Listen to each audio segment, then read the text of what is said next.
암을 잘 대접하면 손님처럼 왔다가 떠난다고 암 전문의 이병욱 박사님께서 말씀하시는데요. 암을 어떻게 손님처럼 잘 대접해서 보내야 할지 한번 배워볼게요. 부부는 한번 인연을 맺으면 서로에게 충실해야 한다. 고리타분한 목사님 말씀이 아니라 의사로서 하는 말이다. 아내가 자궁암에 걸리면 남편은 과거를 문책당하게 된다. 자궁암의 원인이 되는 바이러스를 옮기는 사람은 대부분 남편이다. 자궁암은 자궁 입구의 경부암과 자궁 안쪽의 자궁암으로 나뉜다. 어떤 경우든 자궁암을 일으키는 원인은 헤르페스 바이러스나 인유두종 바이러스다. 바이러스로 전염되는 유일한 암이 자궁암이다. 이들 바이러스는 보통 성관계에 의해서 옮는다. 이 바이러스는 위생 상태가 좋지 않은 곳에서 옮아온다. 부부 중 한 사람이 다른 파트너와 성관계를 많이 맺은 경우 생길 수 있다. 우리나라는 대부분 남편이 그 원인 제공자다. 어떤 경우든 자궁암의 경우에는 자궁을 적출한다. 출산과 수유가 다 끝난 나이라 하더라도 대부분의 여성들은 자궁을 드러내는 것에 부담을 느끼고 눈물을 흘린다. 몇 년 전 기세 등등한 할머니와 기가 팍 죽은 할아버지, 그리고 노여움에 찬 딸들이 함께 진료실을 찾았다. 당신이 내 속을 얼마나 썩였던지, 당신 때문에 내가 이렇게 됐잖아요. 입이 있으면 말 좀 해봐요. 당신 집안에서 날 잡아먹었어. 할머니는 녹이 충천해서 말씀하셨고 할아버지는 옆에서 연신 으험 하고 헛기침만 했다. 할머니가 풀어놓는 사연을 들어보니 할아버지가 바람을 피워 속개나 썩인 모양이었다. 뿐만 아니라 젊은 시절에는 엄한 시어머니 밑에서 고생도 많이 하셨단다. 할아버지, 지금이라도 잘못을 용서받으시고 할머니에게 잘하세요. 나는 할아버지에게서 앞으로 할머니에게 잘 하겠다는 약속을 받아낸 다음 안아주라고 했다. 할아버지는 별소리 다 한다고 궁시렁대며 거부했지만 자식들의 성화에 못 이겨 결국 내 말대로 따랐다. 여보, 그동안 나 때문에 고생 많았어. 앞으로는 잘 하리다. 할아버지는 울면서 아내를 안아주었다. 할머니도 남편을 용서한다고 말씀해 주세요. 할머니 역시 나를 따라 용서의 말을 하면서 울고 결국 같이 온 자녀들도 울었다. 물론 한 번 안아주는 것으로 용서가 되는 것은 아니다. 나에게 등 떠밀려 마지못해 안아줄 수도 있지만 자꾸 안아주다 보면 서로 마음을 열게 된다. 할머니는 그 후에도 몇 번 극단적으로 노여움을 풀어냈다. 결혼생활 40년 동안 쌓인 응어리다 보니 한꺼번에 풀릴 리는 없었다. 아버지가 그동안 엄마 고생시킨 것을 생각해서 마지막 가는 길은 편안하게 해드리세요. 자녀들은 엄마가 어떻게 대하더라도 아버지가 다 받아주어야 한다며 반은 부탁하고 반은 으름장을 놓았다. 다행히 할아버지는 착한 남편이 되었다. 자신의 지난 삶을 돌아보고 참회를 했는지 할머니에게 잘했다. 매일 할머니를 안아주고 용기를 불어넣어 주었다. 할머니는 암 치료를 받는 동안 얼굴이 오히려 밝아졌다. 마음의 응어리들을 풀어놓기 시작했기 때문이다. 치료도 잘 되었고 말기암의 고통도 거의 느끼지 않으셨다. 이 정도 고통이면 참을만 하다면서 잘 참아내셨다. 모두 방탕한 생활을 하던 남편이 반성한 덕분이었다. 처음에 두어 달도 어렵겠다고 했지만 할머니는 1년 가까이 더 사시다가 편안하게 돌아가셨다. 따님이 할머니가 소천하시자 연락을 해왔다. 어머니가 하나님의 축복 속에 행복하게 떠나셨습니다. 반성과 용서가 내린 축복이었다. 그와 반면 나도 남자지만 남자들의 이기심에 질리는 경우가 있다. 남편이 암에 걸리면 대부분의 아내들은 지극정성으로 간병한다. 최후의 순간까지 떠나지 않고 최선을 다한다. 반면 암에 걸린 아내를 버리는 비정한 남편들이 많다. 남자 환자는 병원에 혼자 오는 경우가 거의 없다. 그러나 여자 환자는 혼자 오거나 친구와 오는 경우가 많다. 부부가 같이 오지 않는 경우는 10중 8구 버림받은 경우다. 얼마 전 아는 집사님의 따님이 들렀다. 말기암으로 지상에서 살아갈 시간이 얼마 남지 않은 분이었다. 이미 한 차례 수술로 자궁과 난소를 다 드러냈는데도 2달 만에 재발한 경우였다. 내게 올 때 이미 폐와 간에 전이 되어 의사들이 손을 놓아버린 상태였다. 그녀는 남편과 이혼하고 혼자 살고 있었다. 이혼하기 전부터 이미 남편은 다른 여자에게 가 있었고 엎친 데 덮친 격으로 그녀는 암에 걸렸다. 그 심정 충분히 이해합니다. 하지만 살려면 남편을 용서하세요. 남편보다 더 잘 살면 되지 않습니까? 살기 위해서 뭘 못하겠습니까? 나는 안타까운 심정으로 그녀와 함께 기도를 드리곤 했다. 그녀는 남편을 용서한다며 말없이 뜨거운 눈물만 쏟다가 갔다. 암에 걸리는 것도 힘들고 서러운데 그 때문에 버림받는 여자들이 많다. 아내가 암에 걸리면 대부분의 남편들은 부부관계를 꺼린다. 암이 전염되는 것도 아닌데 특히 자궁암이나 유방암에 걸리면 그 정도가 더 심하다. 자궁암이나 유방암으로 자궁과 유방을 적출하는 경우 육체적 충격뿐 아니라 정신적인 충격도 크다. 더 이상 아이를 낳지 않을지라도 여자로서의 능력을 상실했다는 것에 크게 좌절하기 때문이다. 그런 아내를 두고 밖에서 다른 여자를 만나고 다니면 환자가 분노하고 스트레스를 받으니 당연히 상태가 더욱 악화된다. 이 경우 보호자는 환자를 2번 죽인다는 비난을 면하기 어렵다. 게다가 자궁암같이 남편 쪽에서 원인을 제공한 경우라면 환자에게 씻을 수 없는 분노를 심어준다. 다 용서하십시오. 우선 건강하셔야 아이들을 볼 수 있죠. 하루하루 병세가 나빠지는 것을 보고 나는 살기 위해서 용서부터 하라고 권한다. 그러나 용서한다고 말하기는 했지만 마음속으로는 응어리를 풀어내지 못한 모양이다. 암이 진행되는 속도가 내 예상보다 훨씬 빨랐다. 암은 빨리 진행하는 암과 천천히 진행하는 암으로 나눌 수 있다. 유방암이나 자궁암은 빠른 진행을 보이는 암이 아니다. 그런데도 수술하고 나서 2달 만에 폐와 간, 뼈에까지 전이가 이루어졌다는 것은 환자의 마음과 육신이 쇠약하다는 증거였다. 뼛속 깊이 자리한 절망과 분노가 그녀의 생을 파먹지 않기를 나는 늘 기도했다. 환자가 오래 버텨주어야 의사가 해줄 수 있는 것이 많다. 그러나 불행하게도 그녀에게 의사로서 해줄 수 있는 게 거의 없었다. 치료를 받으러 온 지 2달 만에 딸이 세상을 떠났다는 집사님의 전화를 받았다. 암 환자만 수천 명을 만나다 보니 의사로서 직관이 있다. 진료실에 들어오는 환자의 모습만 봐도 치료가 잘 될 것인지 안 될 것인지 80%쯤은 예견할 수 있다. 부부가 다정하게 손을 잡고 들어서는 경우는 치료도 잘 되고 암이 완치되지 않더라도 오래 생존한다. 그러나 혼자서 외롭고 지친 표정으로 들어오는 환자들은 아니나 다를까 얼마 버티지 못한다. 문제는 용서다. 마음으로 용서하는 것. 불행을 겹으로 겪고 있는 아내들에게 남편은 분명 가슴에 칼을 꽂는 것 이상의 원수다. 그러나 원수를 사랑해야 내가 살 수 있다. 용서라는 문을 열고 들어서면 전혀 새로운 세상이 펼쳐진다. 투병에 있어서도 전혀 다른 결과가 나타나는 것이다. 용서는 바로 자기 자신을 위해서 하는 것입니다. 의사로서 나는 안타깝게 조언한다. 억울하게 죽지 않기 위해서는 진정으로 용서할 수 있어야 한다. 가끔 내 진료실은 울음바다가 될 때가 있다. 같이 기도하면서 나와 환자, 심지어 간호사까지 끌어안고 울어버리는 경우가 있다. 나는 울음과 눈물이 인간의 마음을 정화시켜주는 역할을 한다고 믿는다. 면역력을 높이기 위해 웃음요법을 쓰기도 하지만 용서하고 마음을 풀어주기 위해서는 같이 기도하고 실컷 울게 해준다. 환자들은 마음껏 울고 나면 진료실을 들어올 때와 달리 한결 맑은 얼굴이 되어서 나간다. 자존심이 강한 사람들, 실제는 약하지만 강한 척 보이려는 사람들은 어디 가서 누구를 잡고 하소연하거나 눈물 흘릴 데가 없다. 이런 환자들일수록 체면 차리지 않고 실컷 울도록 해주어야 한다.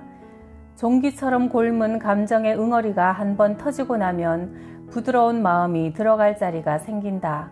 그러면 나무를 봐도 감동하고 하늘을 봐도 그 아름다움에 감동한다.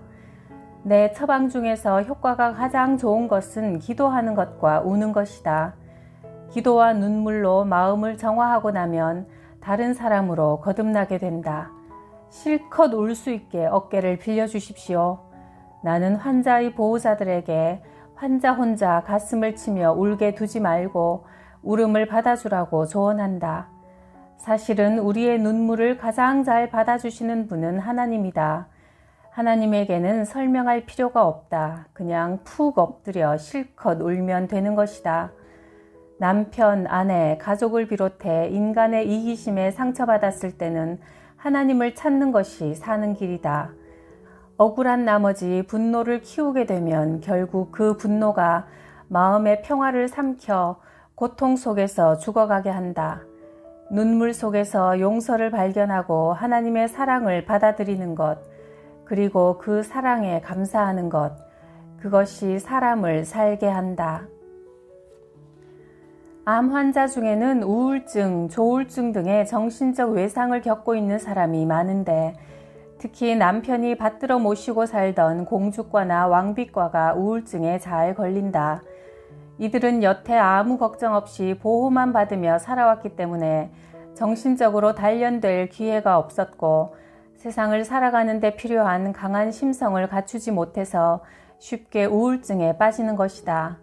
내 환자 중에 완벽한 왕비마마가 있다. 남편이 모 회사 사장인데 아내를 잘 섬기는 분이라 덕분에 마음고생 한번 안 하고 결혼 생활을 30년간 해온 분이었다. 내게 왔을 때는 유방암으로 한쪽 유방을 절제하는 수술을 받았는데도 암세포가 간으로 전이되어 이미 사기 판정을 받은 뒤였다. 약물치료 후유증과 우울증으로 내 방에 들어설 때 그녀의 얼굴은 이미 깊게 그늘이 져 있었다. 그 환자는 진료를 마치고 나갈 때마다 제 안색이 창백하지 않아요? 간호사를 잡고 몇 번이나 물어보고 또 다시 와서 저 괜찮을까요? 유방이 한쪽 없는데. 여자로서의 무력감과 상실감이 덮쳐 피부색까지 칙칙해질 정도로 그늘이 짙은 데다 진료를 받으러 올 때마다 얼굴이 푸석푸석했다. 밤에 잠은 잘 주무셨나요? 아니요. 자려고 하면 소변이 마려워서. 그녀는 진료받을 생각을 하는 것만으로도 긴장해서 잠을 못 이루었다. 지나치게 긴장하면 누구나 잠이 안 오고 소변이 마렵게 된다. 괜찮습니다. 누가 잡아간다고 밤에 잠을 안 주무세요. 지금 잘 나아가고 있는 중입니다. 평소 응석바지에다 왕비기질을 가진 아내가 암에 걸렸다면 남편은 좀 더 잘해야 한다. 그런 환자들은 기분이 좋아졌다, 우울해졌다를 반복하는 조울증에 빠지기 쉽기 때문이다. 이들은 변덕이 죽을 듯 한다. 금세 밥 먹고 싶다고 해서 차려주면 입맛이 없다며 휙 돌아앉아 버린다. 이런 환자들은 한편으로는 받아주면서 한편으로는 권위를 내세워 반드시 따르게 만들어야 한다. 이 환자는 남편이 권위적으로 이것저것 하라고 시키면 그런 대로 잘 해냈다. 밥을 안 먹으면 남편이 이것 다 먹어야 한다고 호통을 쳐서 먹이고 운동을 안 하려고 하면 등을 떠밀어 밖으로 데리고 나갔다. 남편은 더할 나위 없는 신사로 갖은 변덕을 다 받아주면서도 한편으로는 엄한 아버지처럼 아내를 다잡았다. 그 환자가 잘 투병하고 있는 것은 전적으로 남편 덕분이었다. 심성이 약한 사람은 이렇듯 든든한 보호자가 필요하다. 지금 그 왕비마마는 처음 내 진료실을 두드릴 때와 달리 얼굴이 아주 밝아졌다. 한때 사기였다고는 아무도 믿지 못할 정도로 활기차고 본래의 멋쟁이로 돌아갔다. 가끔은 농담도 던진다. 제가 남편한테 한쪽만 있어도 많이 사랑해 주세요 라고 했어요. 유방 복원 수술을 하지는 않았지만 여성으로서의 자신감도 회복했다. 보통 유방을 절제한 환자들 가운데 20, 30대의 젊은 여성인 경우에는 복원 수술을 하기도 한다. 이물질이 몸에 들어가는 것이 아무래도 좋진 않지만 심리적인 면도 무시할 수 없기 때문이다. 그러나 40이 넘은 분들에게는 복원 수술을 말리지만 간혹 해달라고 조르는 분도 있다. 이런 분은 사실 왕비마마들이다. 그러나 내 환자인 왕비마마는 진정한 왕비였다. 자신의 잃어버린 한쪽 유방을 자신감으로 채웠으니 말이다. 암을 손님처럼 잘 대접해서 보내려면 잘 먹어야 한다. 자연에서 난 가공하지 않은 신선한 재료로 바로 조리해 먹는 것이 가장 좋다. 음식은 냉장고 속에 둔다 해도 변질되기 때문에 늘 그때그때 만들어 먹는 것이 좋다. 가장 먼저 챙겨 먹어야 하는 것은 과일과 채소다. 하루에 5번 이상 3가지 이상의 과일이나 채소를 먹도록 한다. 특히 항암 성분이 있는 브로콜리, 마늘, 인삼, 녹황색 채소, 고구마, 토마토 중에서 몇 가지를 곁들여 먹으면 좋다. 특히 토마토에 있는 리코펜은 항산화제로 전립선암을 예방한다. 이탈리아 남성들이 전립선암이 드문 것을 추적해보니 토마토를 주목하게 된 것이다. 양배추에는 위암을 예방하는 물질이 함유되어 있다. 암은 소모성 질환으로 많은 영양이 필요하므로 살코기를 조금씩 먹어주되 과식을 하거나 고기를 너무 많이 먹으면 대사 과정에서 활성산소가 많이 방출되고 활성산소는 정상세포를 파괴한다. 육류를 섭취할 때는 쇠고기, 돼지고기 같은 붉은 고기보다 닭고기나 오리고기, 생선 같은 육질이 흰 것이 좋다. 불포화 지방산이 풍부하고 몸의 산화와 관련된 철분 함량이 적어서 암에 좋다. 그리고 비타민과 미네랄을 충분히 섭취하라고 권한다. 음식으로 섭취하는 것이 좋지만 음식만으로 모든 영양소를 완벽하게 섭취할 수 없다면 따로 보충해 주는 것이 도움이 된다. 특히 한국인의 칼슘 섭취량은 권장량의 절반 수준에 불과하다. 칼슘은 특히 대장암을 예방할 가능성이 있으며 골다공증 예방에는 필수적이다.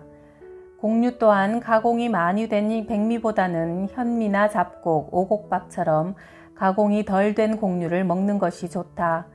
정제되지 않은 거친 음식일수록 식이섬유가 많이 들어있다. 짠 것, 매운 것, 볶은 것, 기름에 튀긴 것, 조미료를 많이 쓴 것, 패스트푸드는 피하고 흰 쌀, 흰 밀가루, 흰 소금, 흰 조미료, 흰 설탕은 우리 몸에 오적이라 할 수 있다. 물을 충분히 섭취해야 한다. 소변이 탁하면 물이 부족하다는 뜻이니 소변이 맑고 투명해질 때까지 물을 마셔야 한다. 물을 충분히 마시면 신진대사가 원활해진다. 고혈압, 당뇨, 변비, 천식, 편두통, 관절염, 요통, 비만도 체내 수분 부족과 연관이 있다. 물을 충분히 섭취해서 세포가 춤을 추며 순환할 수 있도록 만들어주면 자연 치유력도 높아진다. 반면 먹지 말아야 하는 것으로는 첫째가 술과 담배다. 암의 원인 중 70-80%가 술, 담배와 관련 있다. 술은 간암, 구강암, 식도암, 인후두암, 유방암 등을 일으키고 담배는 폐암을 유발하는 물질을 다량 함유하고 있다. 담배를 많이 피운다는 것은 누가 빨리 죽는지 시험해 보자는 것이고 술을 많이 마신다는 것은 누가 더 바보가 되는지 내기해 보는 것과 같다. 술을 꼭 마셔야 한다면 남성은 하루 2잔, 여성은 1잔으로 제한한다. 커피도 연한 아메리칸 스타일로 하루 1-2잔 정도는 괜찮지만 그 이상은 곤란하다. 환자에게 가장 필요한 식사는 가족끼리 함께하는 사랑이 가득 찬 자리다. 혼자 먹게 하는 것은 좋지 않다. 어쩔 수 없이 환자 혼자 식사를 해야 할 경우에도 옆에서 편안한 식사가 되도록 시중을 들어주는 것이 좋다. 물 좀 더 먹어라, 꼭꼭 씹어라 등 옆에 앉아서 해주는 사랑이 담긴 잔소리 한마디가 환자에게는 약이 된다. 면역력을 키우기 위해 면역 증강제를 주사나 약으로 먹는 방법도 있지만 돈 안 들이고 하는 웃음요법도 있다. 환자를 웃게 하는 것이 비타민을 먹는 것보다 더 좋다. 내가 가장 자신 있게 쓰는 요법 중 하나가 웃음요법이다. 한번 웃어보시지요? 뭐 웃을 일이 있겠습니까? 팔짱을 낀 채 잔뜩 화가 난 사람처럼 앉아있는 환자를 위해 나는 잠깐 서비스를 한다. 개그맨처럼 웃기는 표정을 짓는다. 저를 한번 쳐다봐 주세요. 조금 웃음네요. 피식 웃음을 터뜨린다. 웃음은 하나님이 인간에게만 허락한 큰 선물이다. 크게 웃을 때 각종 킬러 세포들이 살아난다. 웃음이야말로 면역력을 키워주는 가장 확실한 항암제다. 억지로 웃는 웃음도 좋다. 하하하하 소리내어 크게 큰 소리로 2분 동안 횡격막이 떨리도록 웃어보십시오. 나는 환자에게 주문하고 곧바로 시범을 보인다. 환자들은 머쓱하게 쳐다보다가 마지못해 따라한다. 하하하 하고 크게 소리내어 웃으면 엔돌핀 분비가 촉진된다.